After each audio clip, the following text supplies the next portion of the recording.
praises to Allah, Father of the universe, honors to his prophet, Noble Drew Ali, Islam. Islam, how's everybody doing? This is your brother, Sylvester Moore Eel, also known as Tex from thctrust.org, all rights reserved. So, this is the type of video that I usually wouldn't just kind of put out there because it contains real heavy information. So, our endeavor at thctrust.org is mostly personal status correction. Personal status correction encapsulates your nationality. So a lot of times when people ask me about correcting their nationality, the first thing I tell them is find their local body of Moors or the Moorish Science Temple of America and join that body. Learn what that body's about and ask the right questions. And then at the same time, use your own wisdom, because it's like anyone who's ever been a member of a church, you may go to different churches because certain churches really don't resonate with your vibration or how you're moving as such. So I am a part of an organization called the Moorish American Decentralized Autonomous Trust Organization, called the MDAO Trust, and also I'm a part of thctrust.org, as you know. The MDAO Trust is working on bigger projects that affects Moorish Americans as a whole. Humanitarian projects, projects that's going to deal with our protection and uniting us as a nation, protecting our rights and being able to, let's say, have, address the situation of our nationality and identity on a national and international level. So these are some of the things that many Moorish American organizations are working toward, and this is also something that we're working towards as the MDAO Trust. That's the Moorish American Decentralized Autonomous Trust Organization. So we'll talk more about that. This video is based off of my research, right? Excuse me here, my lips are dry. So this video is a notice in regards to nationality and tax status. Now, one thing I learned over time, and I'm not the guru of court stuff because I don't find myself in a lot of court stuff, court things willingly, but I just kind of study as much as I can communication. Now, I need a lot of assistance on this. I don't need nitpicking on it. I need assistance. This is just a draft. This is research right now. So there's spelling errors and things like that. I'm not so much looking for spelling errors. I'm looking for Moorish Americans that are great at drafting documents, maybe, help me in other areas. The language, I'm always kind of looking for, there's certain words that have dual meanings, that there's certain terms that we don't want to use because they establish contracts, and I never learned the official way to write in the proper language. We just learn, like all of us, we learn and we correct things as we go along. So I'm offering this research out here, not saying that this is what it is. If there's any disagreement in the community of Moorish Americans, temples, someone who says, the prophet doesn't think we should be operating like that, I don't know. I want to hear what you have to say about it. The dialogue is open with this right here. So this is my notice in regards to nationality and tax matters, and it's not complete, right? There's more statute citations of authorities, other points of authorities that need to be included in this. So if you don't have access to this as a member on thctrust.org, but you want access to this because you're a Moorish American, just email me. But especially if you have something that you can contribute to it, another point that should be addressed and brought to the table when it comes to nationality and tax status. So I'm going to read through this, and forgive me.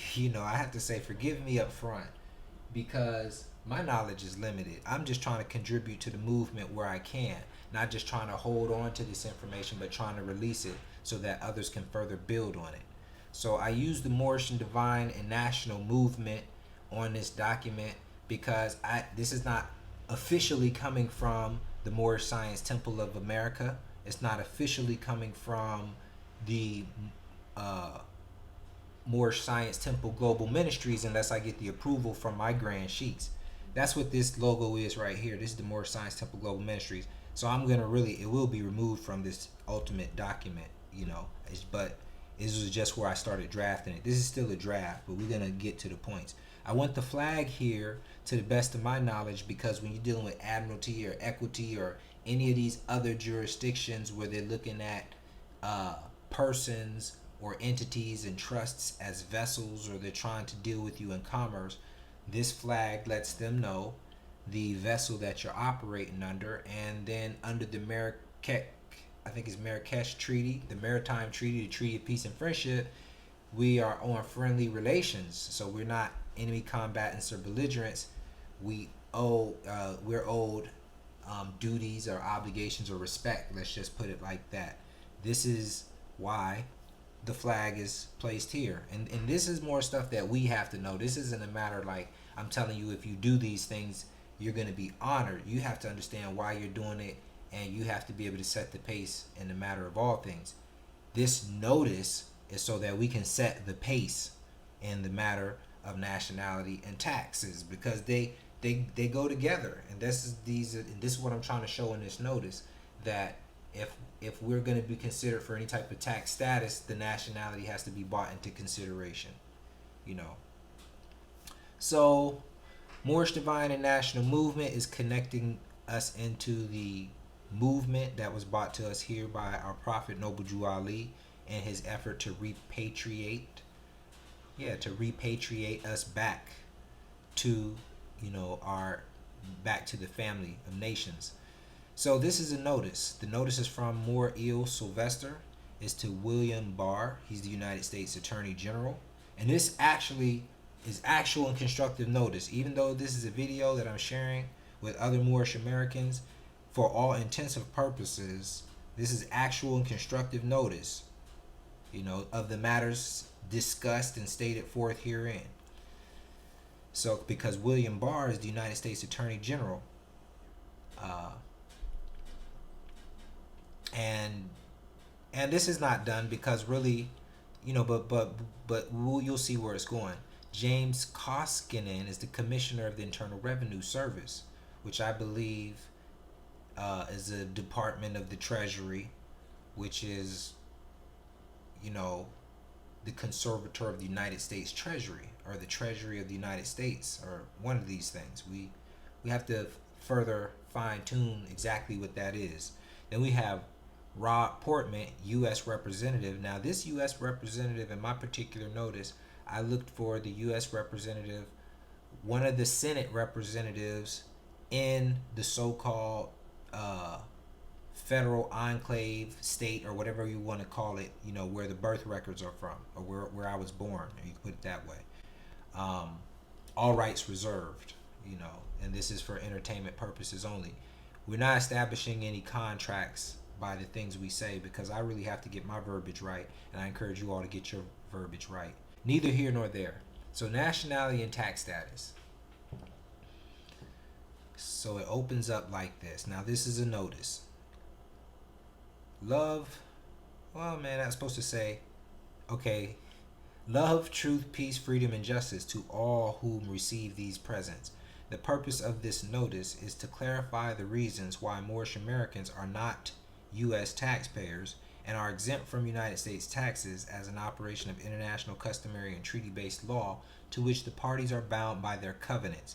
Please update your records as relate to my nationality and any other attributes accordingly. Right? So that's the kind of opening for it. Now, the first thing I said is Moorish Americans are not U.S. taxpayers, because this is a specific term that is used, and this is not the term of what we are. Right? Now, to understand this, or to properly correct your record of not being a U.S. taxpayer, we have to further understand the relationship between residency and domicile, right? Because residency establishes, in a lot of cases, let's just say generally speaking, that you are a U.S. taxpayer, or that you're in the jurisdiction of becoming a U.S. taxpayer because of your residency, right? So we have to understand the difference between residency and domicile, and we may have to correct these matters when we deal with personal status correction with an affidavit of domicile. Now, this would be something that thctrust.org that we put in our personal status correction outline. You can get that. You can get access to that, which we call the master file, or the master file outline, by making a donation to thctrust.org or the MDAO Trust or one of the other organizations. If you want to know about that, if you want to know about the master file outline, as we call it, or the personal status correction outline, you can call it that also, you can send me an email at coaching@thctrust.org. So the first thing I want to establish in this notice, or the intention of this notice, is to establish why Moorish Americans are not U.S. taxpayers. So you can go look up what U.S. taxpayers is, and are exempt from United States taxes as an operation of international, customary, and treaty-based law. So I'm not saying that I'm arguing with them that you can't tax me. That's not the position.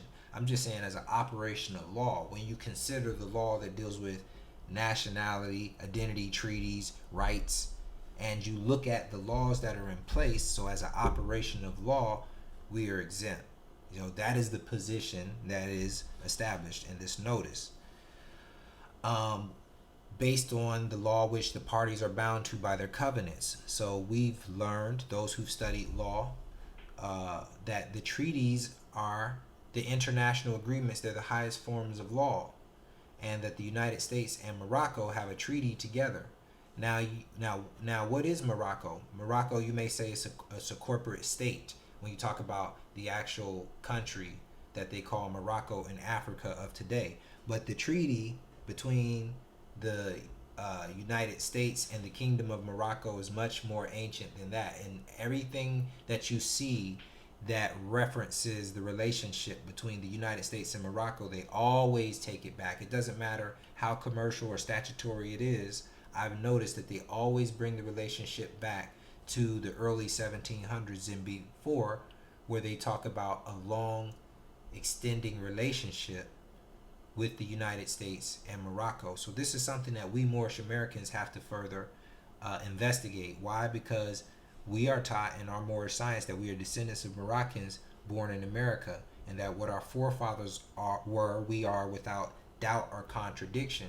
So that means, as Moorish Americans who have forefathers that were Moroccan, that we are Moroccan citizens also.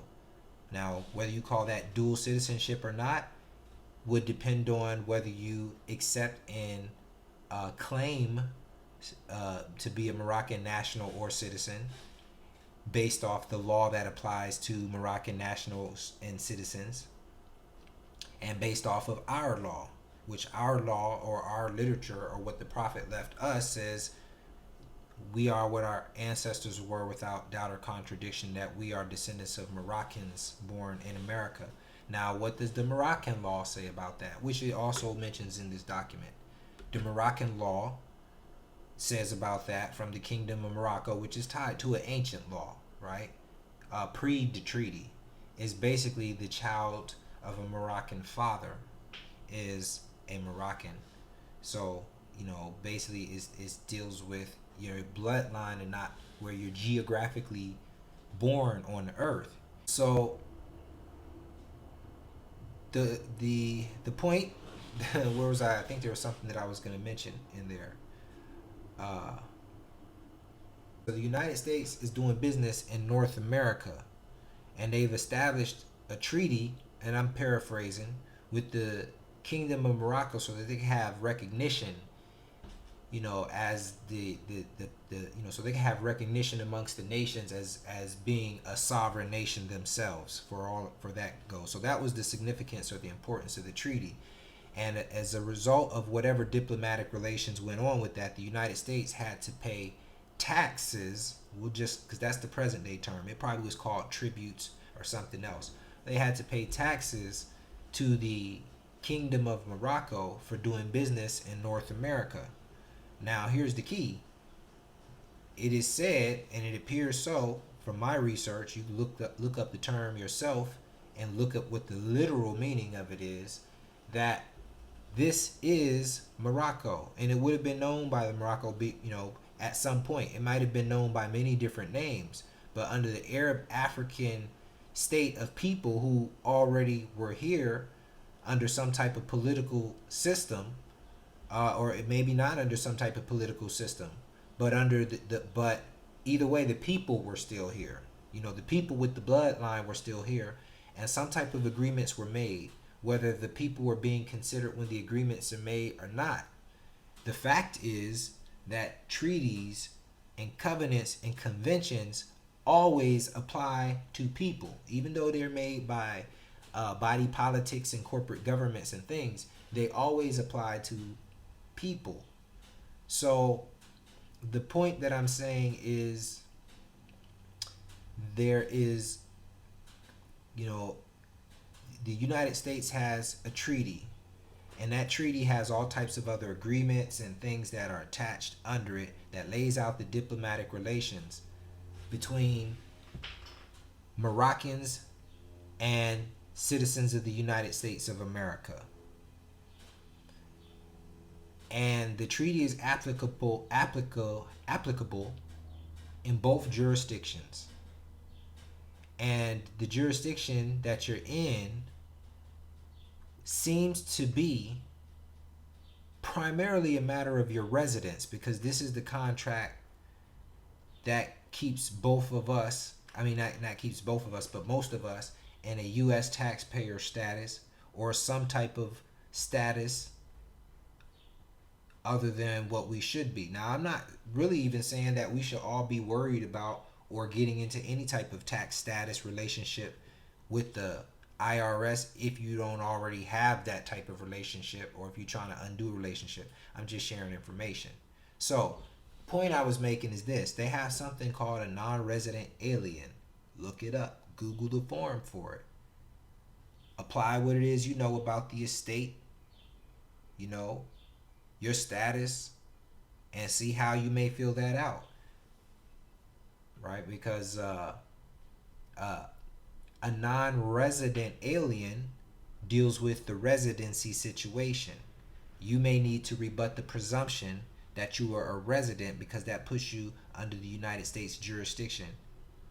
So we have to really break down what residency is, and let's not get confused by the words that are used to confuse us, because we don't research them. So let's research residency and all these. And just because I'm throwing this out there doesn't mean that I have tightened up all the research on this, but I already know where to look, because I've looked this stuff up before, and I'm sharing it with you so you guys can go further in on it. So it's my understanding, if you want to reflect properly in the record, that you might want to be looking at your non-resident alien status if you are doing anything with these IRS forms. And that went on my forms, my 98 series tax ID number, my foreign situs trust number. I demonstrate my domicile to be in a foreign domicile, because for me, it's not about geography. It doesn't have anything to do with the geography. It has to do with residency, domicile, political allegiance, entitlement, birthright, and nationality. So when they say, what is the location? Then I put Morocco. What part of Morocco? Al-Maghrib, Al-Aqsa. Morocco of the extreme west, where the sun sets, which would have been the ancient Morocco, Morocco, right? So it's a rebuttable presumption if somebody wants to rebut it, but most people don't like to ask you about your nationality and identity, because it forces them to have to answer the questions about their own, right? So you have to look at that even strategically also when you set up your affairs, because this is chess, not checkers, as Nipsey Hussle said in one of them songs. Anyway, back to the point. So let's go ahead and continue to read. And we only got through one little section. So I am the living executor of the estate of Sylvester Deland Moore, who was born on May 14th, 1979. 1, 2, 3, 4, 5, 6, 7, 8, 9. Give this notice and statement of standing in all tax related matters. My domicile is Morocco, Al Maghrib, Al Axia, Morocco of the extreme West America, and my non-resident alien mailing address is care of. Then I give the street mailing address. So then I go as far as to say, this is something else I'm sharing with the research that I want y'all to look into. I don't know if it's applicable or not. I feel it's applicable. I think this is something that we should look into, Moorish Americans. Please let me know your thoughts. So it says, I claim the benefit under Article 22 of the Tax Convention between Morocco and the United States, accepting the special guarantee of non-discrimination and administrative cooperation on behalf of the United States in paying and accepting the Morocco tax on salary and businesses. So basically, the tax convention between the Treaty of Morocco and the United States is a tax convention that protects against double taxation, so that you can't be taxed under one uh, body politic and then also be taxed under the other, right? So it's this kind of dual thing that's going on, which applies to you whether you're in Morocco, or whether you're in the United States, or whether you're in the United States, or whether you're in Morocco. Both of it applies. So the most important thing to comprehend is, with this tax convention treaty, are there benefits in this treaty? And if there are benefits, what side of the spectrum do you have to be on for it to apply? Do you have to be a Moroccan with a United States based company in Morocco? Do you have to be a United States citizen with a business in Morocco but your domicile is in Morocco? Is it vice versa? Which way does it work? There are some treaty benefits, but by what I see, they're based off of your nationality, being the descendant of a Moroccan born in America, and correcting your proper status as a non-resident alien. So I'm going to read this again. I claim the benefit under Article 22 of the Tax Convention between Morocco and the United States, accepting the special guarantee of non-discrimination and administrative cooperation, meaning you can't discriminate with me for accepting this guarantee between the treaty that put the Arab African state of Morocco on amicable nations with the United States, gave them their first treaty. I'm clearly not German. You see what I'm saying? I got to come from somewhere. I'm not a slave, right? So there's a guarantee of non-discrimination and administration and cooperation. And I believe, if it's my understanding, I'm not the scholar, but I think that cooperation has something to do with how taxes will, should, or are to be paid between United States citizens and Moroccan nationals, whether they're in Morocco, whether they're in the United States, and whether their taxes are to the United States government or whether their taxes are to the government of Morocco. It depends on who they are as a people, right? And again, I'll continue. So also let me point out to here. So when I said, what is Article 22 of the Tax Convention with Morocco? Well, you can look up the U.S. Government Printing Office 81-618, Washington, 1981, Joint Chief of Staff. It's a article that was prepared for the Senate so that they can better understand what was negotiated of this special provision in Article 22. Now, from my understanding, what the special Article 222 provision is basically a tax credit for Moorish, I would say a tax credit for those Moroccan nationals in America who owe their tax obligation to the Kingdom of Morocco or to the defense of their government, per se. Now, this looks like what the agreement was. So, again, it becomes important, your nationality, and, because you have to ask yourself, if you're paying taxes, if you're required to pay a tax, who are you paying taxes to? What are you paying taxes for? All these questions are important. And if the tax is the normal course of business, that is the law of nations and lands, what is the obligation in the tax? Doesn't your nationality because your nationality depends on your political allegiance.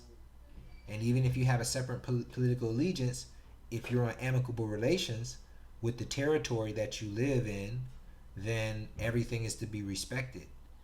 So what is the significance of being a Moorish American if we still are not partial to the government, which is partial to the international world affairs of things? So I don't know if this stuff applies, but I would like your opinions from the least to the greatest.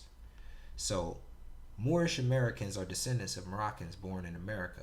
Emphasis given to my Moorish American Moroccan nationality because the issue of rights and authority to collect taxes results from standing treaties between the governing powers of both governments, being the Kingdom of Morocco and the United States of America.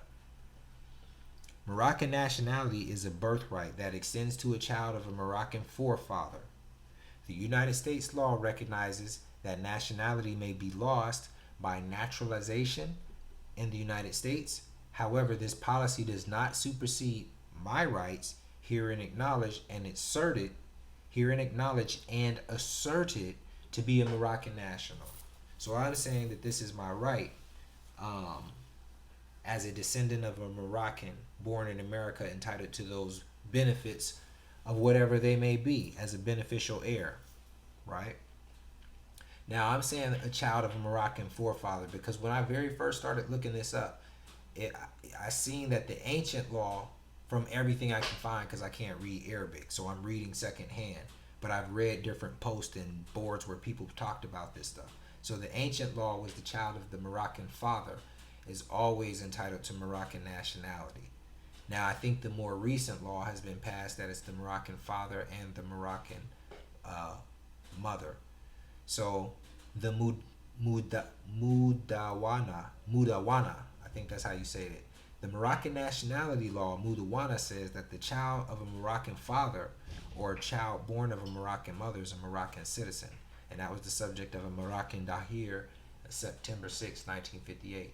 Now, there's other people I want to encourage you to do further research than this, because I know a lot of people, when they start hearing about Moroccan nationality law, they want to disconnect us so quickly and say that we don't have nothing to do with that.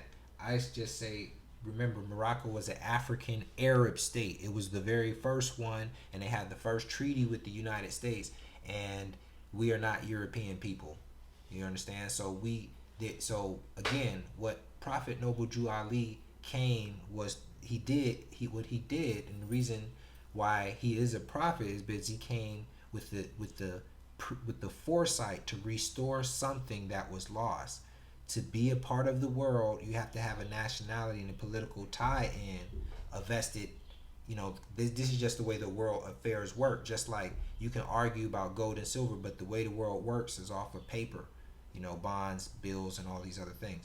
So he came to repatriate or retie us in and restore us as a people who lost nationality, who is basically, and still are until we understand this, disconnected and cut off, from our inheritance. The inheritance ain't going to come just, it's going to also come by the knowledge. So this is why I'm trying to share what I found here, because somebody else has been out there researching. I want y'all to further build on top of this. So let's go on and continue to read. Let me take a little deep breath here for a second. I rescind and repudiate any presumption of naturalization under the laws of the United States if said naturalization deems any loss or forfeiture of Moorish American and Moroccan nationality, as I am asserting my right to a nationality, whereas no one shall be arbitrarily deprived of his nationality nor denied the right to change his nationality. This is more international law, Universal Declaration of Human Rights, Article 15. The nationality of Moors was taken away from them in 1774, and the word Negro, black in color, was given to the Moors by European nations. This occurred because they, Moors, us, honored not the principles of their mother and father and strayed after the gods of Europe. We are not Europeans, of whom they knew nothing. That's in the Moorish Holy Quran, chapter 47, verse 15 through 17. Whereas the United States is a foreign European corporation conducting trade and commerce in foreign lands. There's a reference to that citation at the bottom in this document. Until the truth of our nationality and divine birthrights was brought to us in 1929 by our illustrious prophet Noble Drew Ali, who began undoing a complex situation by repatriating us through the Moorish Science Temple of America. For the present, when every nation must worship under its own vine and fig tree, and every tongue must confess his own. So I'm saying that what Noble Drew Ali was doing through the Moorish Science Temple of America, which is the school that exists today, it's a school, amongst other things. It's a body politic, it's a religious corporation, but it is known as a school, even abroad, in the place that they call Morocco, that's now in Africa, or what we call Africa, Northwest Africa. Moorish Science Temple is known as a school, and the prophet said it was to teach us to become better citizens. It was a conduit, a school to repatriate us back into our nationality and birthrights. So his whole so let me stay on the subject here. So, look up the word. I encourage you to look up the word repatriation, because I didn't like the word until I looked it up. I can't say I liked the word, but I was cautious of it. And then I looked in the definition. I said, wow, this is exactly what he did. And I also mentioned the naturalization, because I realized that the United States process of naturalization, when you look it up by definition, it may not be something that, it may be something that they can do, without your acceptance. They can naturalize you, which appears to be what they've done through different systems of the birth certificate and everything else. So one is presumed to be able to lose their nationality and law by being naturalized in another jurisdiction. So you can see how taking on the names and the customs and the traditions of the Europeans under their Inquisition system, because that's all they had here, that by my understanding, because you had the good European or British people that broke away from England and they wanted to set up the legitimate government, or however you have it. But at the end of the day,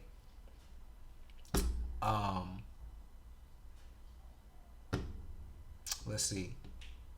Yeah, repatriation is what's going on, because when you take on the customs of the European nations, then you're left without any customs and tradition of your own, and they definitely not going to accept you as a son and a daughter of Europe. You just become a citizen of the provisions that they've been given here to operate under the treaty, and in gaining what you've searched for to be accepted, you lose your nationality and identity. And Noble Drew Ali comes in the 1920s to repatriate us through the school of the Moorish Science Temple of America, to treat the dirty Moors, I gotta call it like that, because when you look at the history, you see what's going on. He was, teaching us who we were as a people, bringing us back into what was lost. So we needed a school to teach us about ourselves, and we still learning about ourselves. But the nationality is a right around the world. This is why they wrote it in the Universal Declaration of Human Rights, an international body of law. And the nationality, from nationality comes nations, treaties, and political agreements that are the present fabric of how business is done in the world. So I feel those that are running the Inquisition in the United States, if they could get rid of the treaty, they would. But they can't. It's not really that simple, because it's tied into the fabric of commerce and bonds and trade agreements and all types of things. So it's time that each of us really look at these things in depth and come to a conclusion, and not just not address it, I think. And because that hasn't been done, I'm forced of giving notice on a private individual level to the offices of the United States, based off of my research, our status as relates to tax matters. But this is something, and I'm not blaming nothing. This is why I'm laying the research out here, because in the background, I know there's many organizations and bodies of Moors and the Moorish Divine and National Movement that's working on this same issue. So I share my research with you and share yours with mine. So I also put something else in here. And ye shall follow hallow the 50th year, and proclaim liberty throughout all the land unto all the inhabitants thereof. It shall be a jubilee to you, and ye shall return every man unto his possession, and return every man unto his family. I didn't quite work that in there yet, but you see where I'm going with that. It's that time. That goes with the vine and the fig tree. Everybody has to go back to their own and get what they're entitled to. It feels like that's the natural order of things for this time. All citizens of free national governments, according to their national constitution, are all of one family, bearing one free national name. Those who fail to recognize the free national name of their constitutional government are classed as undesirables, and are subject to all inferior names and abuses and mistreatments that citizens care to bestow on upon them. So you have, way I understand this is, you got these European, Roman, or European and other foreigners, foreign nations that are citizens under the United States territory. And they're citizens, but they retain their nationality. But when you come in without a nationality, but with citizenship, because you were born in the land, so you're given citizenship, which is less than the rights that come with nationality. They can treat you any type of way as the lowest class. The citizens can basically shit on you because they have nationality and citizenship, so they're a class above you. So that's why he talks about the mistreatments that citizens care to bestow upon them. And it is a sin for any group of people to violate the national constitution and laws of a free national government and cling to the names and principles that delude to slavery. This isn't just for us. This is for the people, the constitutional officers, the people in the offices of government, the Internal Revenue Service, the Bureau of Fiscal Services, the departments of the Treasury, the state and local treasuries. This notice is to say that before you do any type of assessment, if you are proclaiming or declaring that you have a right to do so, that you have to take into consideration the contracts, agreements, or covenants that exist between the parties, which first have to take into consideration the nationality. And I've never seen that taken into consideration in any proper congressional records, any IRS records. So you can't just, like they say, taxation without representation, all that type of stuff. It has to be proven. And I'm not the first person to do this. There's the works of C.M. Bay in the Library of Congress, which is also referenced in here, as you will see.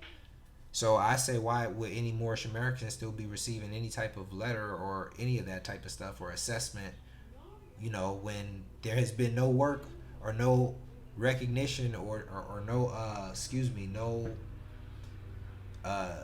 no presentment of facts,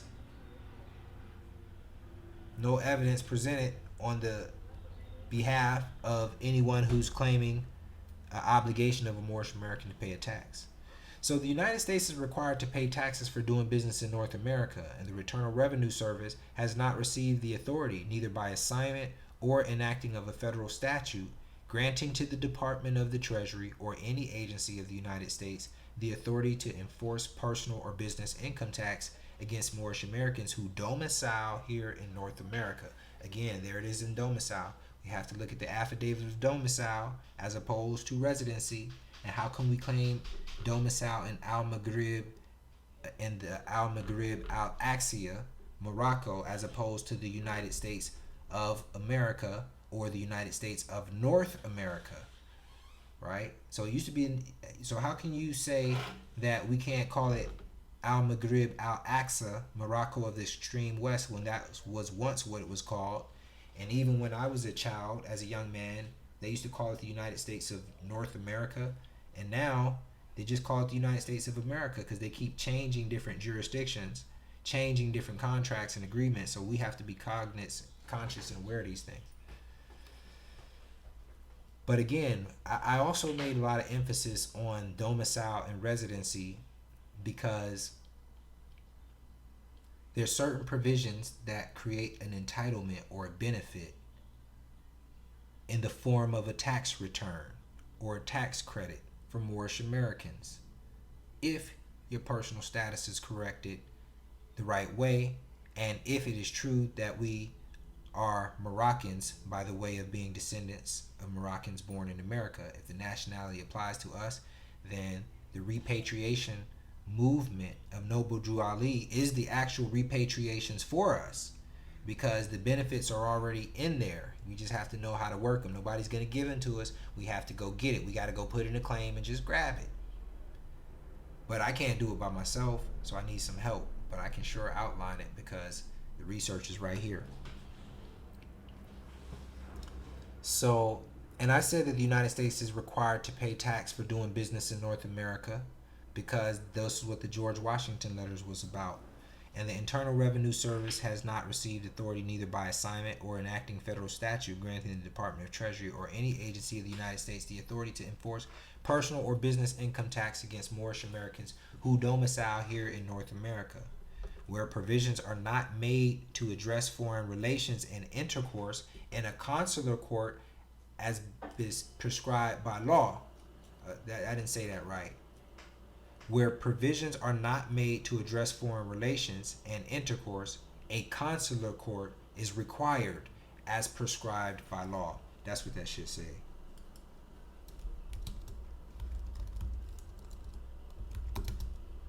As prescribed by law. And this is the C.M. Bay Library of Congress filing that we rely on for this. The Title 22 Foreign Relations, the U.S. Code on Foreign Relations, so it kind of breaks that down. This is something that extends from the treaty. Again, I'm looking for your input. This is to deal with tax-related matters, so I'm laying out all these reasons that we have to accept the United States was paying the Kingdom of Morocco for doing business in North America, which is the land where we are native to. You know, we have a motherland or original land, but now we're here. So we have to look at that. You know, there's U.S. taxpayers. U.S. taxpayers are based off of residency, which is a term in a contract. So we have to correct that. But it's not to necessarily say that we are tax exempt. Are we still required, obligated to pay some type of tribute, duties, taxes, obligations to Morocco? And I think this is something why I keep mentioning this treaty, Article 22. I'm not talking about everything in here. I'm leaving some more for you guys to research. But what I see is there's a tax credit, a tax benefit for those rightful heirs or those who's entitled to the tax convention between Morocco and the United States.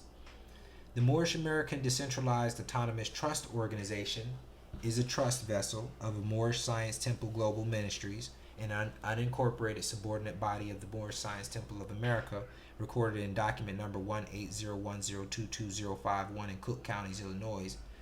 The Moorish Science Temple of America is recorded in doc number 10105905, Cook County, Illinois, and it's organized under the Religious Corporation Act as a body politic and serves as the utility for teaching our people the truth about their birthrights and enabling them to be better citizens. The purpose of this declaration is to give notice of how title is held by the Moorish American Decentralized Autonomous Trust Organization. So this is actually going into a separate document that's related. The first document was just kind of to lay out the tax matters as relates to the nationality, right? So that has to be taken into consideration. Non-U.S. tax persons are not required to pay U.S. taxes. However, are we required to still pay taxes to Morocco? To further understand that, you have to go and figure out, well, what type of taxes are required there. Now, quite interesting, and I'm just going to leave this part at this. There's a such thing as a salary tax for both public salaries and both private salaries. Now, we'll just kind of leave that at that. Again, you have to go back and kind of research the tax convention between the Treaty of Morocco and the United States of America, because there's a benefit in there, and that's why I want to know, as descendants of Moroccans born in America, are we the people entitled to what Moroccans are entitled to under the Treaty of Marrakesh and all the other treaties that fall underneath it? So the second part of this document kind of goes, this was something we was working on in regards to how title to property is held. It's related because a lot of times when you do transfer or you buy some type of property, or they try to tax you on property that you hold, we have to understand how our nationality or birthrights, if it plays into anything. And at best, again, your laws come from your treaties and the arrangements that have been made based off of nationality, identity, and status, and all of these things. Who is the tax being paid for? Who is the owner? Who is the heir? Who's the beneficiary? We have to ask these questions, or we just keep paying, right? And this goes for anybody. You have to ask these questions, or you just keep paying like a slave. So this is not really to take any positions, but it's to give notice of the facts that must now be considered, especially when we're dealing with amicable relations between nations. So the federal Constitution. So let's go ahead and back up here. Actually, you know what? I'll make this part 2. So I'm gonna close this video out here, then we'll pick up part 2, and we're gonna talk about. So the first video we're just gonna close out and say that dealt with nationality and tax status. Now the second part of this document, which I'm gonna leave in here, is gonna deal with how title to property is held, which is related. Trying not to take any positions, just laying out the facts that must be considered by those who want to take positions. The purpose of this declaration is to give notice of how title is held by the Moorish American Decentralized Autonomous Trust Organization, and to establish a binding contract guided by the federal Constitution, the treaties between the parties, and the good faith fulfillment of the constitutional oath, additional duties, and the laws of the United States in consideration. So we're about to just list some of those laws into consideration. And I did this because we're doing a conveyance or a transfer of property, and you have to give certain information to the tax assessor and all of this. So I figured I would give them a general notice of how rights and title to property is held by the MDAO Trust, which is a Moorish American organization under the 10-10-5905 Body Politic Moorish Science Temple of America, to the best of our understanding. So the federal Constitution, wherein it states that all treaties made or shall be made under the authority of the United States shall be the supreme law of the land, and the judges in every state shall be bound thereby. That's in the United States Constitution, Article 6, Clause 1. Why do we talk about that? Because once again, we talk about the Peace and Friendship Treaty. That is still active, longest standing treaty between the Arab African state and the United States of America. Whereas the Moroccan American Treaty of Friendship, Treaty of Marrakech, 1786 through 1787, establishes amicable relations between the parties. And whereas the Bilateral Investment Treaty, signed July 22nd, 1985, entered into force effect May 29th, 1991. So we're talking about a bilateral investment treaty between Morocco and the United States, wherein the parties subject to that agreement have agreed to international arbitration for the settlement of investment disputes. Investment disputes, I would think of things such as bonds and the redemptions of bonds and estates and things of these. These could be investment disputes. It's the way that I see it, because they reinvest these things. Whereas the jurisdiction of the United States and Morocco was relinquished by memorandum of President Eisenhower dated September 15, 1956. Notice was given to Morocco on October 6, 1956, and all pending cases were disposed of by 1960. So the United States has relinquished its jurisdiction in Morocco. I don't know if that's restricted to the geographical sense. And most of the things that I researched, it's never restricted in a geographical sense. It's only talking about in a jurisdictional sense, which may extend continents, because Morocco deals with pretty much territories, if you will. Even the United States deals with territories. So it's talking about the relinquishing of jurisdiction in territories. So all these things can be used as tools. Whereas we Moorish Americans are descendants of the industrious Moors of Northwest and Southwest Africa, who were driven out of the land of Canaan by Joshua, and received permission from the pharaohs of Egypt to settle in that portion of Egypt, who in later years they formed themselves kingdoms. These kingdoms are called this day Morocco, Algiers, Tunis, Tripoli, etc. Whereas everyone has the right to a nationality and not to be arbitrarily deprived thereof, according to the Universal Declaration of Human Rights of 1948, Article 15, and Executive Order 13107 on December 10th, 1998, implementation of human rights treaties. And therefore, the following human rights instruments by reference are adopted in this here notice.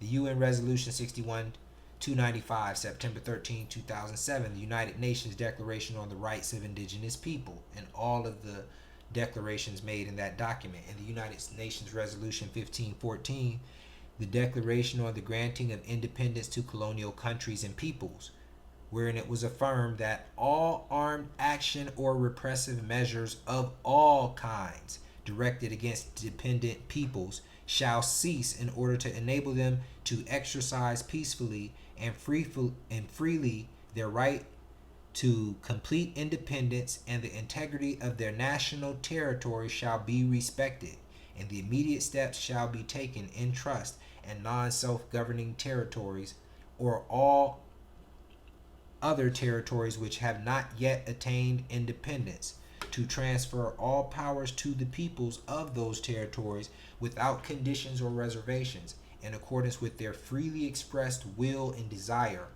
Like when you put in a form to correct and change your status, in accordance with their freely expressed will and desire, without any distinction as to the race, creed, or color, in order to enable them to enjoy complete independence and freedom. It didn't say nationality. It says, but that was real powerful. So that's under the Declaration on the Granting of Independence to Colonial Countries and Peoples, UN Resolution 1514.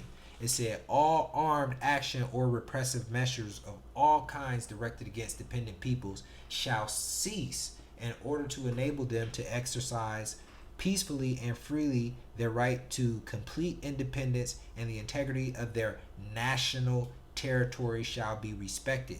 So the Tax Convention Treaty between Morocco and the United States protects against dual taxation. It draws a division between jurisdictions and territories. So that's all I have really in this document right here. It's kind of laid out. Why are we Moorish Americans? Because we are descendants of Moroccans born in America. Islam. I hope you enjoyed this. Now, again, I want to encourage you. This is part of personal status correction. When we deal with personal status correction at thctrust.org, we have different templates that we put together, starting with the last will and testament, so that one can appoint the executor for their estate, and then you have a co-executor just in case you pass form, or a successor executor. That person is probably also the trustee or successor trustee for your living trust or your family trust, or whatever trust you have that operates the estate. So now you've created a living estate or a living trust.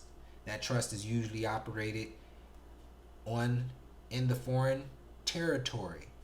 Al-Maghrib, Al-Aqsa, foreign to the United States of America, which is why we are non-resident alien to the United States, not U.S. taxpayers.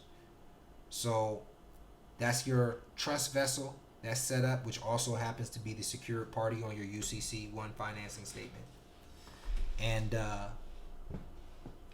that's kind of, so I always try to throw a little bit in that, so you can see that overall we're dealing with personal status correction. So that being said, I encourage you to either join the subscription, $32 per month, and you have full access to all of the templates and everything we do, or you can donate. I think it's $225 for the full year, at least a year. Usually it's much longer than that. Unlimited access to the personal status correction outline. And of course, if you have questions, you can always ask me. If you have access, if you have my number, and you have a question that's quick, brief, to the point, and you are either an active subscriber on the website or you have donated and contributed to the master file, you have to give consideration. If you want to contact me and you haven't given any consideration, then simply send me an email and allow me the time to respond on my time, because I have an obligation to those who supporting the research organization, thctrust.org. So, yes, That is the case. Now, also, usually I don't deal with matters, people's personal matters and things like that, but I will say I'm studying some things in California as far as mortgages and discharging mortgages and things like that. So I'm kind of open to maybe do business in that regard to discuss that with you, how we can probably discharge the mortgage and you can give a contribution to one of the charities, whether it's Vetter Homes or the Endowed Trust or the THC Trust research organizations. Hey, get at me. Peace, Islam.